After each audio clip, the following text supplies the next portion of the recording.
भोर तालुक्यातील नरसापूर येथे घडलेल्या अल्पवयीन बालिकेवरील अत्याचार प्रकरणात पीडित कुटुंबातून सोलापुरातून पहिली प्रतिक्रिया समोर आली आहे।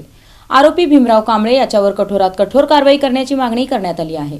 भोर तालुक्यातील नरसापूर येथे घडलेल्या अल्पवयीन बालिकेवरील अत्याचार प्रकरणात पीडित कुटुंबातून सोलापुरातून पहिली प्रतिक्रिया समोर आली आहे। चिमुकलीच्या चुलत काकांनी आरोपी भीमराव कांबळे याच्यावर कठोरात कठोर कारवाई करण्याची मागणी केली आहे। पीडित बालिकेचे कुटुंब मूळचे सोलापूरचे असून उदरनिर्वाहासाठी सुमारे 7 ते 8 वर्षापूर्वी पुण्यात स्थायिक झाल्याची माहिती आहे। या घटनेमुळे कुटुंबियांमध्ये तीव्र संताप व्यक्त होत आहे। चुलत काकांनी राज्य सरकारकडे आर्त मागणी करत आरोपीला तात्काळ कडक शिक्षा द्यावी असे आवाहन केले आहे। आम्ही सोलापूर आणि पुण्यातील नागरिक न्यायासाठी आपल्याकडे विनंती करत आहोत अशी भावना त्यांनी व्यक्त केली। पुणे जिल्ह्यातील भोर तालुक्यातील नरसापूर गावात जी घटना घडली ती माणुसकीला थरारून देणारी आहे व ती घटना ज्या चिमुकलीसोबत घडली त्या चिमुकलीचा मी दुर्दैवी काका असून मला आज हे बोलताना सुद्धा माझं अंग थरथरत आहे।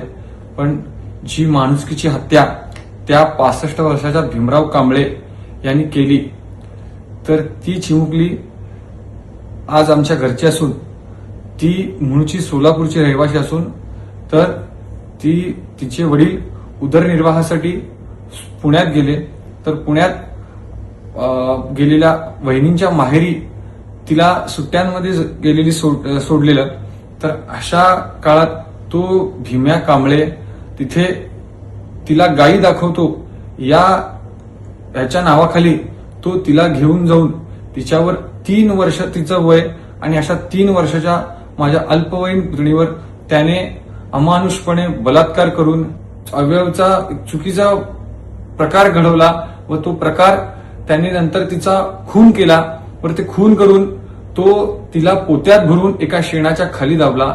एवढा अमानुष कृत्य व एक घाणेरडं कृत्य करण्याचं काम अशा मनोवृत्तीच्या अशा मानसिकतेच्या अशा विचारसरणीच्या भीमराव कांबळे याला कठोर शिक्षा व ह्याचा एन्काउंटर करणे ही आम्ही महाराष्ट्र सरकारकडनं म्हणजेच महाराष्ट्राचे मुख्यमंत्री देवेंद्रजी फडणवीस साहेब यांच्याकडनं आम्ही अपेक्षा करतो की साहेब हे शासन तुम्ही म्हणता की छत्रपती शिवाजी महाराजांचं शासन आहे तर या शासनाकडनं आमच्यासारख्या गरीब जनतेकडनं एकच अपेक्षा आहे की तुम्ही लवकरात लवकर त्याचा चौरंग करावा आणि त्याचा एन्काउंटर करून आम्हाला न्याय द्यावा हीच विनंती करतो व सोलापूरकर तुमच्या न्यायाचा व पुणे जिल्हा तुमच्या न्यायाच्या हक्कासाठी आज तुमच्याकडे भीक मागत आहे।